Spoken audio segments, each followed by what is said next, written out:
Erkin Asiya radiosunun xabar qilishicha, ilgirki aniqlashlarda shoir va adib Abduqodir Jaloliddinning tutqunda ekanligi dalillangan bo'lsa-mu, ammo uningga berilgan jazo hukmi texi oydinlashmagan. Uning o'tgan yili sirtqa oshkorlangan Yanarim yo'q nomli she'rdan uning turmada jazo o'tayotganligi ma'lum bo'lgan. Lekin uning kesim muddati yana oydin emas edi. Yaqinqi aniqlashlar davomida shoirning muddatsiz kesib o'tilganligi oshkorlangan. İnkaslardan ma'lum bo'lishicha, Xitoy doiralari Uyg'ur xalqi tarafidan so'yilgan shoir va adiblarni turmalarga tashlab, ularni xalqning qalbidan o'chirishga urinib kelgan. Halbuki Abduqodir Jaloliddinga o'xshash shoirlarning o'qirmanlari, shogirdlari va muhojiratdagi qalamdoshlari ularni bir kunmi esidan chiqarmagan. Abduqodir Jaloliddinning o'qirmanlaridan navbatda Norvegiyada yashayotgan Husanjon apandi 5 yildan buyon izchil surish qilish orqali bundan 6 oy burun Abduqodir Jaloliddinning muddatsiz kesib o'tilganligi haqida uchur olgan ekan. U xabarning chinligini oydinlashtirish uchun yana bir mazgil izlangandan keyin Abduqodir Jaloliddinning ichki o'lkalardagi bir Xitoy kasbdishidanmi o'xshash uchur olgan. Erkin Asiya radiosi Uyg'ur bo'limi bu uchurning to'g'riligini oydinlashtirish uchun oldi bilan Abduqodir Jaloliddinning xizmat o'rni bo'lgan Xinjiang Pedagogika universitetiga telefon qilganda, telefonni qabul qilgan xodimlardan biri Abduqodir Jaloliddinning jazo hukmidan xabarsizligini eshitsa, yana biri hatto bu universitetda Abduqodir Jaloliddin deydigan birisining bo'lganligini inkor qildi.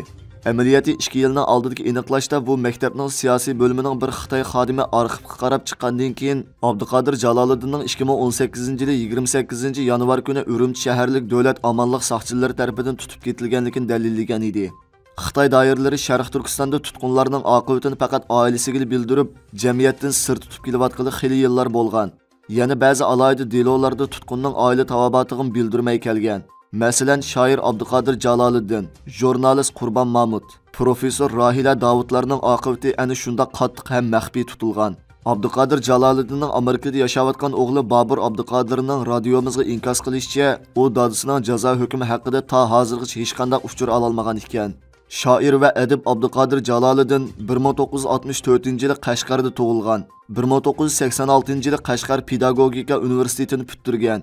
1990-yildan 2009-yilgacha Xinjiang Ma'arif institutining filologiya sho'bi institutida 20 yilga yaqin o'qituvchilik qilgan. Keyin Xinjiang Pedagogika universitetiga yo'tkilib, bu maktabda toki 2018-yili tutqun qilinuvchi aspirant o'quvchilar yetakchisi bo'lib xizmat qilgan.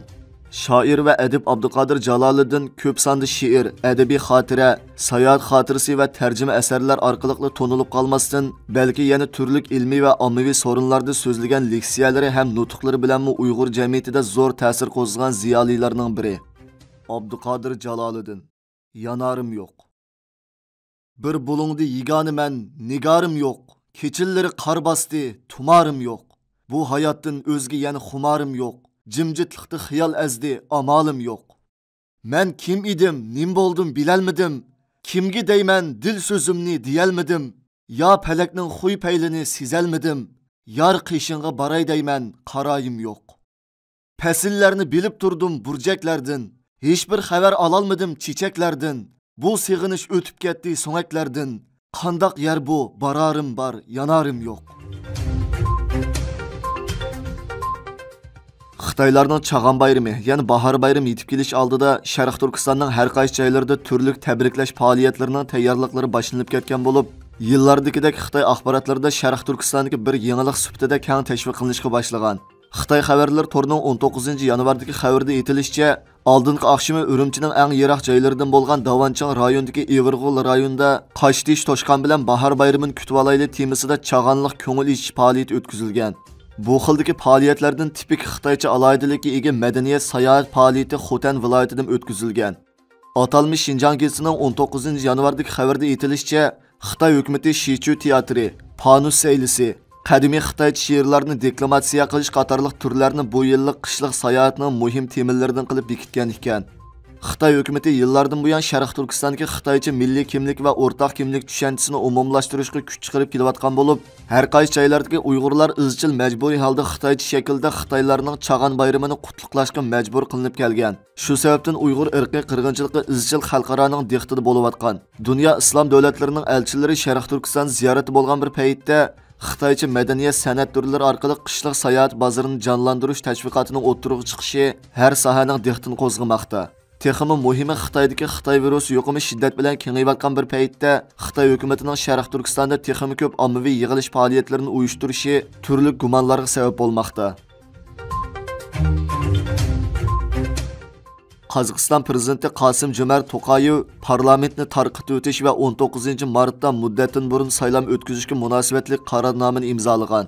Qozog'iston prezidentlik mahkamasi parlamentni tarqatib o'tish va muddatdan burun saylam o'tkazish to'g'risida bayonot e'lon qilib, To'qayevning iyunda o'tkazilgan asosiy qonun referendumi bilan Qozog'istonda texmi adil va raqobat kuchiga hukumat sistemasiga o'tish musofasining boshlanganligini bildirganligini qayd qilib, To'qayev buningdan keyin parlament saylamining aralashma tuzum bo'yicha o'tkazilganligini, parlament va yerlik parlament shakllantirishning yangi andisi saylovchilarning manfaatini davlat va rayon saviyasida to'liq qo'g'daydiganligini, vakillik organlarida keng doirada ko'z qarash bilan ta'minlaydiganligini bildirib, asosiy qonun referendumida yangi siyosiy partiyalarni qurish jarayonining osonlashtirilganligini ta'kidlab, siyosiy partiyalarning parlamentga kirishda erishgan ovoz nisbatining 0.7% dan 0.5% ga qisqartganligini, bu tuzilma o'zgarishlarining siyosiy raqobatni kuchaytirib, yangi siyosatchilarga yo'l ochadiganligini bildirgan.